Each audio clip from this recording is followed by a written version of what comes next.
Hello and welcome to this episode of Alternative Living Chat podcast.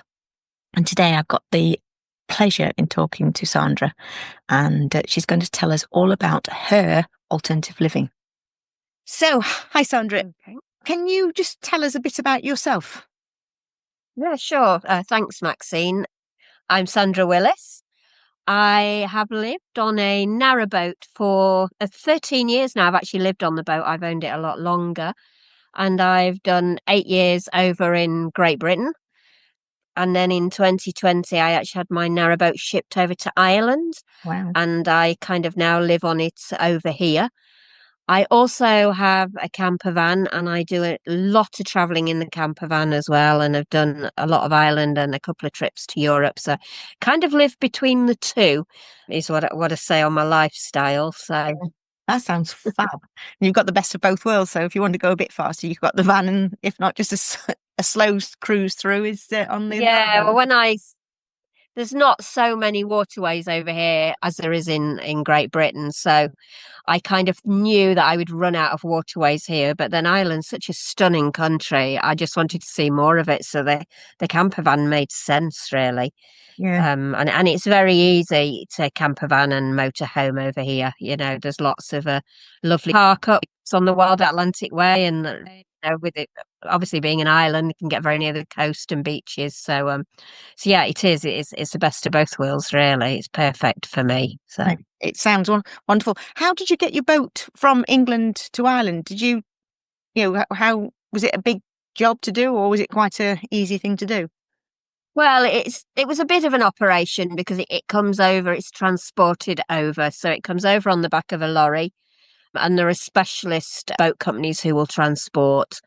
And obviously it's got to be craned out in the UK, put on the back of the lorry, and then it just comes over on the Dublin to Holyhead Ah, ferry, on the overnight ferry.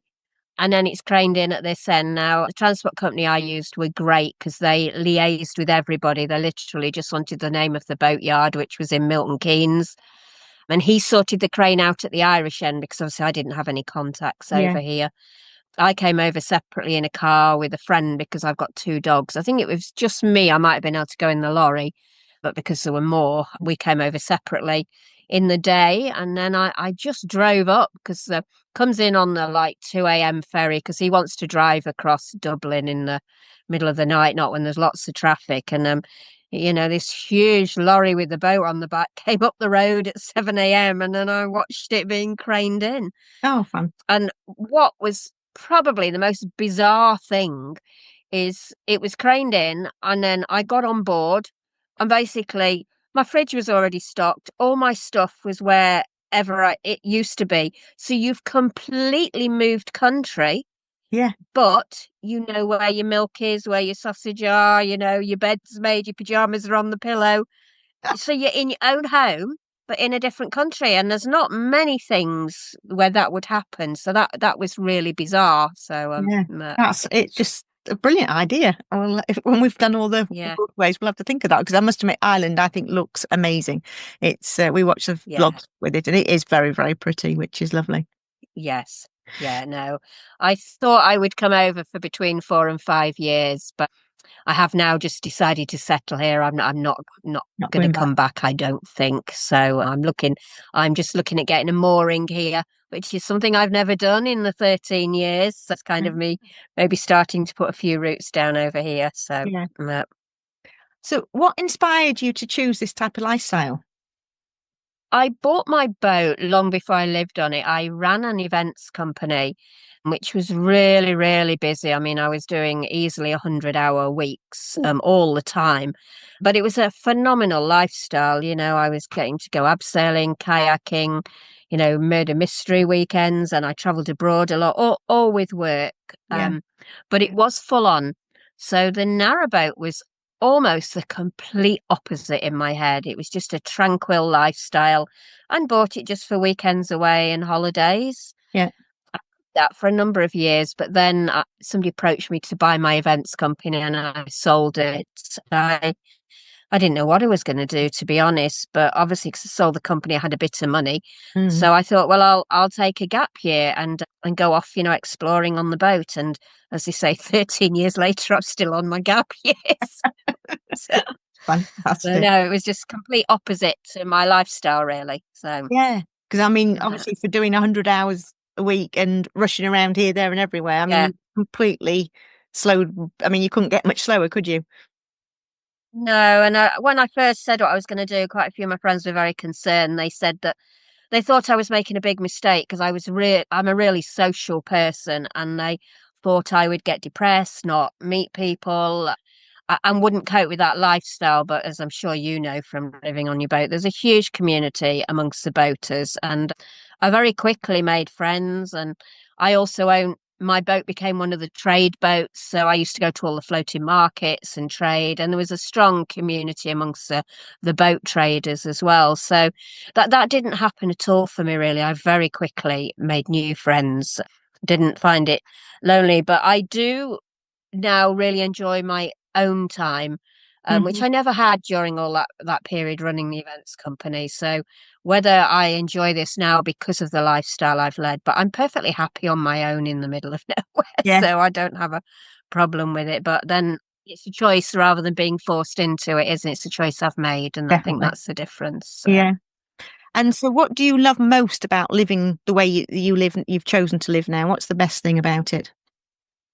It's definitely exploring new places. And for a long time, I thought it was the freedom, and the freedom is amazing.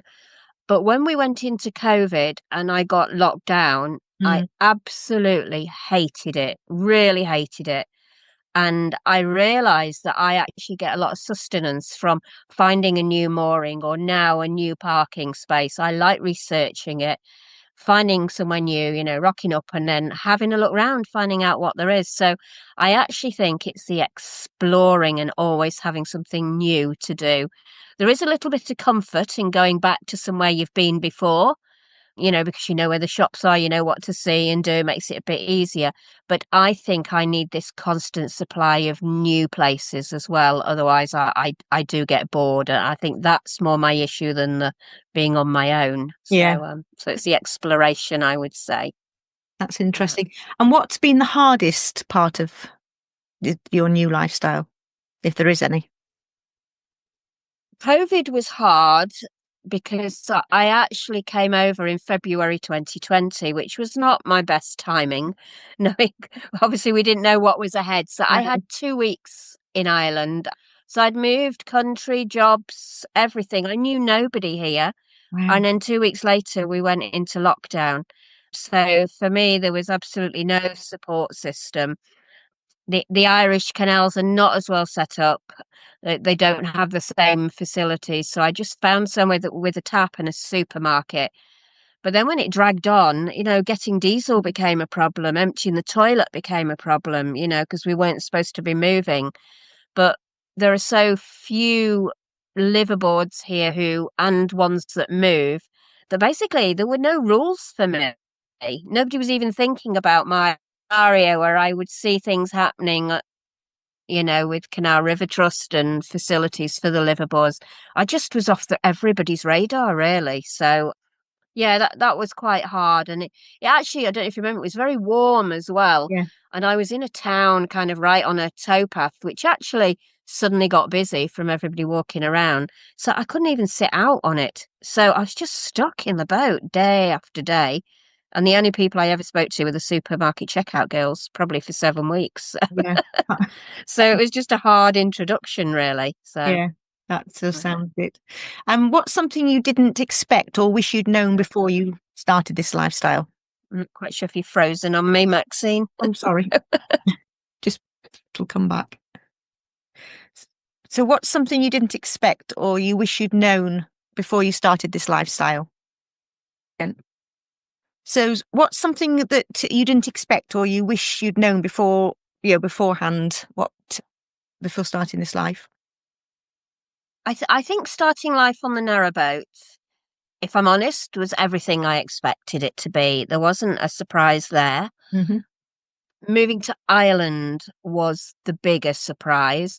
and not necessarily moving to Ireland. It's the waterways over here because it's primarily rivers. I mean, they do have a couple of canals, but then it's these really big lakes or locks, as they call them, over here, Ah, spelt Lough. And honestly, it's like being out at sea in your narrowboat. And the first time I went out on it was utterly terrifying. And I thought I'd made the biggest mistake of my life. It's not often that I think, oh, I've done something I wish I hadn't. yeah. But after the first cruise out on the lake, I was contemplating spending all the money to come back home. And I spent, I think, 7 days to calm down.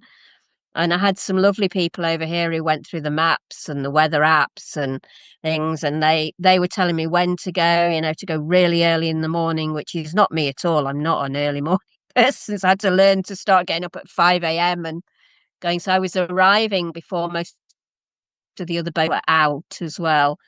I did that a couple of times and it was amazing, and I gradually eased into it, but it was a big learning curve on that. Mm. Just a different type of cruising, really. So So that does sound scary. No, I don't think it'd be my cup of tea. I don't mind getting up early, but I certainly don't like the idea of feeling like I was at sea.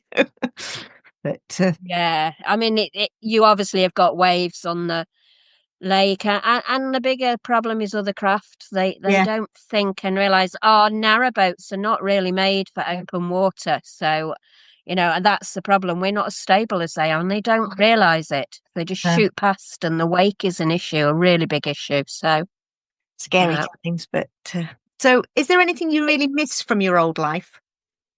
a bath. That's about the only thing I miss. And whenever I go round my friends, it becomes Sandra's bath tour of Great Britain. When I come home, they always say, "Oh, do you want a bath?" So they all know. No, I think that's the only thing I miss really. I have, you have pretty much everything else on the boats and stuff. Yeah, I've become very minimalist, and at the moment I'm staying in the camper van because my boat's having some repairs. So I've got even less stuff than I would even have on a boat. But you know what? You really don't need all the stuff we have. no, I keep, I can't wait to get my belongings are in storage at the moment. I can't wait to get them back. But even that, I'm thinking, well, I've lasted without them. They can't really be that important, can they? If I can no. last with what I've got in a camper van, Yeah, it's because amazing. for a lot of people, it'd be hard lasting with what they've got on a boat, let alone. Yeah, So, but no, just I can only think of a bath. yeah. But there's so many amazing things that I could cope without the bath. I used to have a lovely jacuzzi bath in my house, so I miss it. Just pinch Um, your friends when you go and see them, which is good. yes. Oh, that's good. So, what does a typical day look like for you these days? You said about Well, 5 o'clock. I'm yeah, I'm just in the process actually of setting up a new business, which is called Motorhome Routes Ireland. And what I'm doing is coming from my events background and planning background. I'm really good at researching things to see and do. And even all the friends over in Ireland say, how do you find these things? We didn't even know they existed. So I'm building a set of themed routes that basically motorhome travelers can just download and follow. So that the business is just really getting set up at the moment. So that's taking quite a lot of my time. So I kind of, I mean, I get up in the morning. I'm not an early morning person. I tend to get up, let the dogs out, take a cup of coffee back to bed. That's my religion and what I could never do when I was working full time. So I always have to have a cup of coffee in bed. So I take my cup Mhm. of coffee back to bed and play on Facebook, check the news, then get up and walk the dogs properly. And then normally if I'm moving, I will move in the morning Yeah. and I will have researched before where I'm going, and I'll probably have a plan A and a plan B in case of where I get doesn't work out. Or if I've got any chores like shopping or laundry to do, or anything to go and see the vets or whatever, I tend to get those done. But I'm normally parked up or moored up by just after lunch. And then at the moment, I'm just working on the motorhome routes business, Yeah. and then just obviously cook my evening tea. Now, do not ask me what I do in an evening because people say this to me all the time. I don't have a television. I Uh-huh. used to have one and I got rid of it. I don't even know where my evening goes half the time, probably playing on Facebook or messing around on my phone. Yeah. I occasionally watch things on the iPad, but it was my choice not to have a television. my evening tends to go. I mean, in the winter when it's cold, I just get in my pajamas and get under my blanket. I can be under there at 6 o'clock, Don't blame you. So I'm not saying I go to sleep, but No, I'll just be reading or something. But no, you that know, sounds good. That does sound good. And so, yeah. how do you support yourself financially? Have you, are you going to be monetizing this new project that you're doing? Yeah, the aim is to monetize the new project. I I I obviously I sold the business Mhm. and I also had two properties. So I sold one a few years after I moved on the Narrowboat, and then the one that used to be my home I finally sold when I got here. So I've kind of I don't want to touch that money. It's my pension money, but I do have it invested. Yeah. So that gives me a little bit of a return. I've also taken seasonal jobs. Obviously, when I was on the boat, I did the trading. I ran the doggy boat. All right. Yeah. I think you've maybe come across Tim and Uh-huh. Tracy on. Well, I sold them the doggy boat. The concept was Um, originally mine, and they bought it off me when I moved here. And I quite often run the calendar club stores where they're the pop-up stores that oh, just yeah. sell calendars over winter. I've done that. And then I also had a digital marketing job until November, again working freelance from home. So all kind of seasonal work really. Yeah. But I mean, the Motorhome Roots Island business isn't making money yet, but that is kind of my view that over time the routes will just be there for people to download, and I will just keep them updated so I can still travel while I'm doing that. So and still, go to Europe for a couple of months and just manage the website while I'm there. So That but yeah. sounds perfect. And so, But I do find you don't need as much money though, do you? With no. not having the house and the bills and everything. And I only need my kind of petrol, diesel money and food money and just a few Yeah. extra bits. I buy very little, Yeah. really. So, No, you don't need as much, definitely. So, what about your essentials like your power, water, and internet? How do you cope? What do you, is there, because you were saying it's very different over yeah, water. obviously on the boat, I have solar panels and inverters, so the power is fine because I'm cruising. Water, you fill up the water tanks. Finding taps can be challenging. It's challenging on the canals here. It's not challenging on the river. On the Ah, river, because they get all the tourists in the lovely hire boats, they've got a lot of facilities, much better facilities. We have electric hookup all over here that we use smart cards for, shower blocks and toilets and taps, but that's not the case on the canals. mm, So, and obviously the waste disposal and everything. What is difficult over here, it's difficult in Ireland, not in the north. I'm in the north at the moment, is a lack of bins because they pay for their bins separately to have their rubbish removed. mm, So because of that, there's a lack of public bins because otherwise households go and put their rubbish in the yeah. bins. So getting rid of rubbish is very challenging on the boat in Ireland and in the camper van. Yeah. You generally can only get rid of it when you go in a campsite. But in Northern Ireland, which obviously is the UK, we're the same as the UK then. So there's at the moment I'm in the north and there's plenty of bins around. In the camper van, I don't have solar panels on this. I have one of the power banks Oh, and yeah. I just go in a campsite every so often and get the water and waste and power. In fact, I was in a campsite last night. I can last about 5 days without a campsite, five, six Okay. days. So I go in once a week. Yeah, Uh, it's good going. no. So, have your priorities changed, do you think, since you've been starting to, to live in like you do now? Would you say? Yeah, well, totally. To be honest, I was really career driven and saving for the future. I had the business, I had two properties, I was going to rent them out, become a landlord guru, have lots of, passive income streams and things. But then I kind of hit almost like an age barrier. I don't have children, so I don't really need to leave any of my money to anybody. And it's kind of like, when do you stop accumulating that pot and actually start spending some of it? Because you can keep, I could have kept the houses. I'm glad I didn't, but I could have kept them to create an income. But Yeah. what's the point in scrimping and scraping while I'm still fit enough to be doing these things? You don't know what's ahead.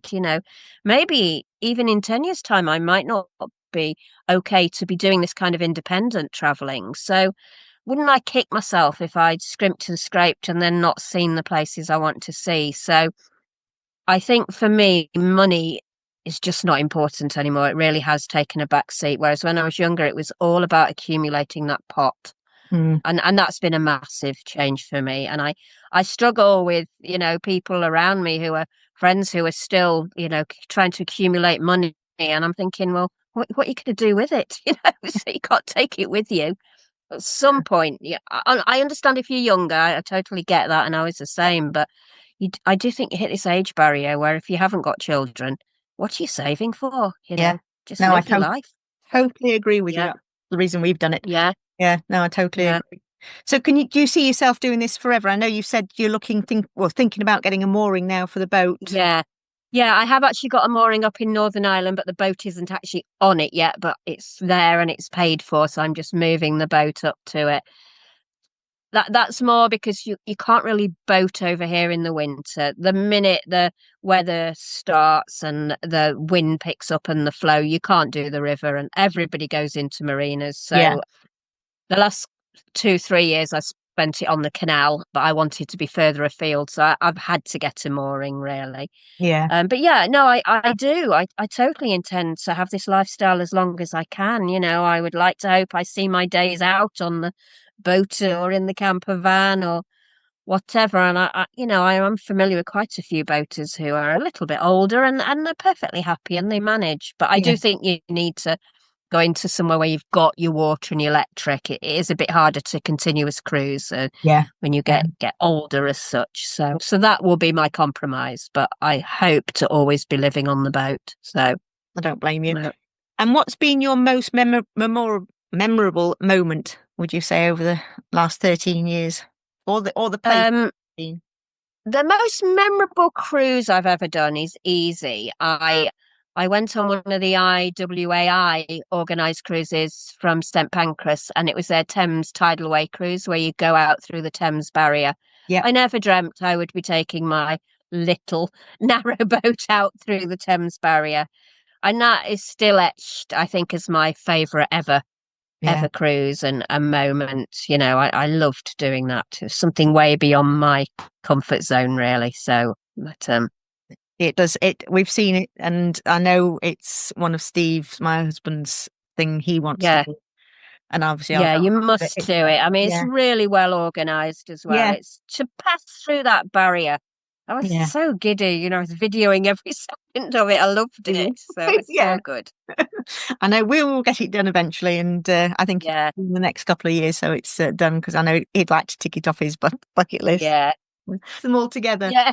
So You can zip this bit on the end. yeah, but so if you can tell us how people can follow you and get to Yeah, know about the motorhome yeah, route, sure. that'd be fantastic.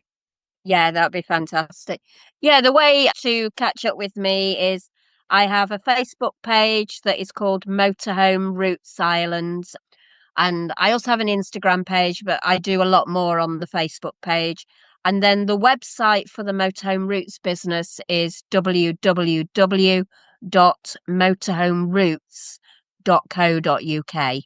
But that website is also on the Facebook page. So if you just remember Motorhome Roots Ireland on Facebook, that's the easiest way. And I'm very active posting on that page. So I'm on there several times a day, and that's the best way if you need to get hold of me or message me. So That's yeah, no, fantastic. thank you very much And what I'll do for the is opportunity. I'll put all the links in the podcast so people can look in there as well to get all the links and everything, which is fantastic. Oh, brilliant. Yeah. Yeah, thank you very much. Yeah. But Yeah, it, because the routes are really, particularly if people are coming over from Great Britain, to see Ireland, able to show them the best bits without them spending hours planning. So yeah, that's it. You're doing so all the it'd be a work good for them, which good is brilliant. audience. Yeah, Yeah, yeah. that's So fantastic. So uh, thanks ever so much for joining me. I'm sorry about the blip at the end. Good old internet. oh, no problem. The joys of living I'm used alternatively. to it. That's So, it. yeah, But it's no, been great chatting okay. and I've really enjoyed it. Thank you. No,